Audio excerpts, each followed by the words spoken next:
So we'd have these different parts, and you said that you begin by identifying them, and then you start to actually dialogue with them. I worked in eating disorders as well. My early research was in eating disorders, and I ran a treatment center. And part of that treatment center, we did psychodramas. So we were doing ACT, and then we were also doing psychodramas. And that's exactly what we would do in the psychodramas, where we'd take the group members, and each group member would be a different part of the person and their experience with the binge, or their experience with restricting or with cutting. And once you start to piece them apart and you listen and talk to them, you learn from Yeah, those parts. totally. And in the early days, because I learned a little bit of Gestalt therapy in grad school, I was doing the open chair stuff. I was doing it psychodramatically. And I'd have, because I was learning like you did with your clients, about 5 and 6 different parts. So I'd have all kinds of chairs, and clients hopping all over the room as they did the dialogues. And then one guy said, I don't have to jump around to do this. I can just sit here and do it. So since that time, most people just sit in the chair, and they can notice them and have these internal interactions. But there is still a version of IFS that people are doing psychodramatically too. So what are we doing in there when we're having these conversations with our parts? Why would we even want to do that in the first place? Yes, we don't like these parts. No, it's a dangerous neighborhood, and I don't want to go in there, right? Yeah. Well, that's fortunately or unfortunately, that's the attitude most of us have about not wanting to go certain places inside, and we spend a lot of time and energy trying to avoid those places, and not feel what we had to feel back in the traumas. And so we tend to then exile the parts of us that are still stuck in those places and carrying those feelings we don't want to feel again. They become what we call exiles. And once you get a lot of those parts, you have this big inner basement full of pain and terror and worthlessness that you never want to feel again. Then a lot of other parts are forced out of their naturally valuable states to become protectors, to keep all that contained. And those are the parts you're speaking about when you say, why would I even want to think about going there? And those parts manage your life so that those exiles never get triggered. And so you can function. So they might focus on making you look perfect so people don't reject you, or achieve a lot so you get accolades to counter the worthlessness, or take care of everybody so that they depend on you, but this part doesn't let you take care of yourself, or the critics who are either trying to make you perfect or are trying to tear you down so that you don't get hurt, you don't show yourself, and so on and so on. So there's a lot of what we call manager protectors that are trying to manage, it's known as the ego in other circles. Just they're trying their best to keep you safe and to keep these exiles contained. Doesn't always work. So if you do get triggered and some of those flames of exile emotion come floating out, or rushing out, there's another set of parts who have to go into action immediately to get you away. And so, you work with eating disorders. So that would be the binge maybe, or even the anorexic part sometimes. But, they're trying to get you higher than the flames, or they're trying to distract you till they burn themselves out. And we call those firefighters. So that's the map to the territory. It's pretty simple. Exiles are these young, vulnerable parts that carry these burdens we never want to feel again, so we lock them up. And then to keep them contained and protected, we have managers and firefighters, both of which are under the umbrella of protectors. And so most of us are dominated by some version. The diagnosis that people carry is really just a description of the cluster of protectors that run the person's life. And so our approach is to honor all those parts for their service and how much they've tried, even though it backfires a lot of times, or they're screwing up your life in a lot of ways. they're all trying their best. They're all pretty young, and they're like trying to fight inner children. They just think they've got to do this or you're going to die a lot of the time. Yeah, it was really helpful in one of the exercises to map it out on a piece of paper and see all the parts and see how it is. I guess that's part of the systems approach is we create maps of things and then arrows. This relates to this in this way, and maybe it's bidirectional. And for me to see my different parts, because some of these parts are pretty divergent, and that is the nature. And something like bulimia is such a good example of that, because there's the restrictor and the binger, and they coexist within, and they're battling each other. That's right. Right. Totally. And one is trying to manage the other, and one is trying to get free from the other. Right. And I have my own history of bulimia. And I remember early on, one of my really wise therapists said to me is that you'll have bulimia in your behaviors with food, but you'll also see bulimia in your behaviors with life.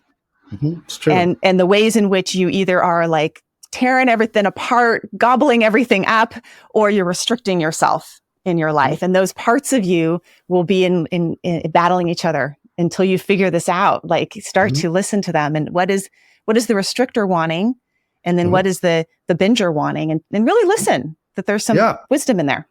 And see if they can come together and figure out a way to coexist better, so they don't have to battle for your soul all the time. And IFS, that's one aspect of IFS, is to find the polarized parts and connect with each of them, value each of them, just like you would polarized family members, and then bring them together with you as their therapist so they can dialogue about how they can do this differently inside. So how do you do that? How do you get there? You want to do it? Sure. I don't know if I want to, but I'm willing to. Okay. Yeah. Do you want to work with those two parts you mentioned? I mean, it sounds like you don't. Yeah, but not necessarily in relationship to food, but just into life. The binger and the restrictor are full on parts of me still. Yeah. Let's do it. Okay. Which of those two do you want to start with? Well, I find the restrictor more attractive. She's easier. I don't like my binger. Maybe we should start with the binger. Oh, geez. Okay. Good. Okay. Yeah. All right, Dinah. So focus on that impulse and find it in your body or around your body.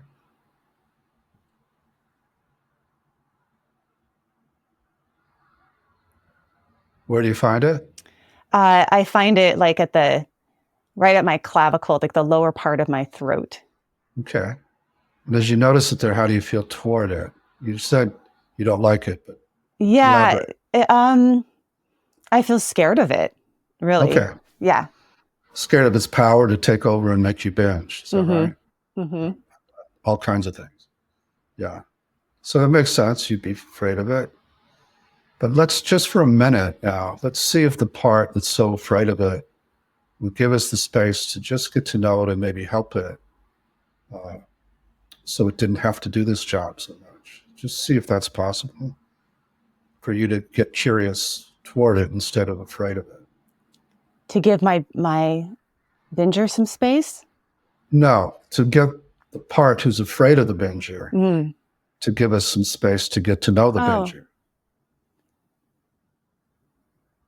I don't know. That part it's got a good lockdown on the binger. Maybe that's why it's even in that contained in that throat area. So it's afraid if it lightens up at all, the binger's going to take over. Is that right? Yeah, because it has. It has in the past. Yeah. So all that makes sense, and we're not going to do it without this fear part's permission. Mm-hmm. But let it know that I'm good at this, and I don't have these parts take over again. We actually do this so the binger can consider a different role inside. And then this fear part wouldn't have to work so hard all the time to contain it.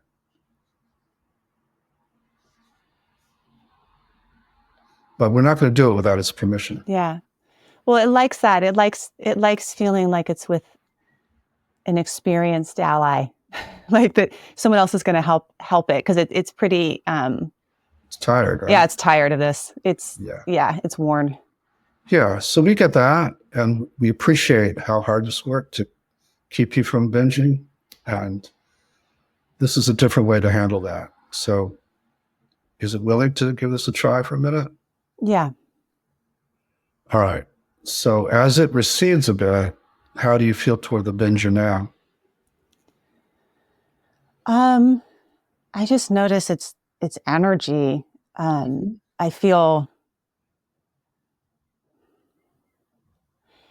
I just feel it's really, really powerful and destructive. And so like if the fear is stepped aside, maybe it's a bit of like, almost like awe. Huh? Yeah. Yeah. So we're going to ask the one who's in awe of it also to give us some space. We just want to get to know it. And it's hard to do that if you're in awe of it. Yeah. Or Like, if you just see it as destructive also. So yeah. let's get all those parts to let you just open your mind to it a little bit. Okay. That's an easier one to step aside. Okay, good. So how do you feel toward it now? I'm just noticing it. Yeah, good. Do you feel open to getting to know it now?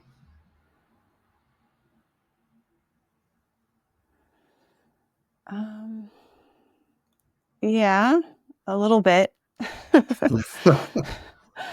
Yeah. Well, I think we'll settle for that. So again, focus on it and ask what it wants you to know about itself. And don't think of the answer. Just wait and see what comes back to you.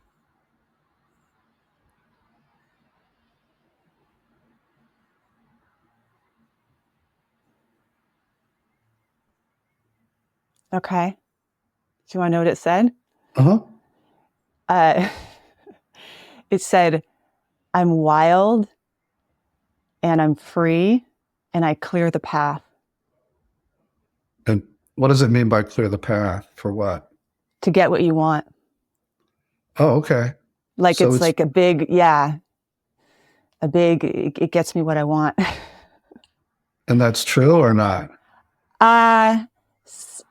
Not really. No. I mean, I think it thinks that. I mean, it wants, I guess maybe what I want is some freedom. Yeah. Freedom of So let it expression. know. Yeah. Let it know it probably chafes at all the constrictions from the other part. Mm-hmm. And it wants you to be more free. Mm-hmm. And that makes sense. And just see how it reacts to being heard that way.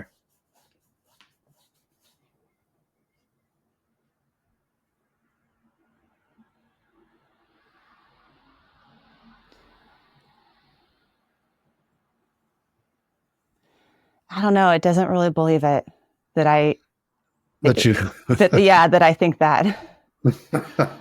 Well, it's probably because these other parts are still hanging around. Mm-hmm. So there are parts of you that don't trust what it's saying right now. Mm-mm. Okay. I still see it as like a big destroyer of my life. I know. Yeah. And that's the problem. So we really need all those parts that see it that way to give us some space to get to know it in an entirely different way.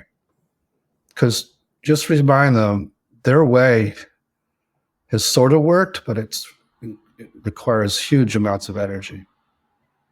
Mm-hmm. And what if it were true? What if this binging part isn't what they thought? What if it isn't a big destroyer, but it actually is trying to get something for you? Well, that would be relieving. That's right. Yeah. So I kind of promise that's true.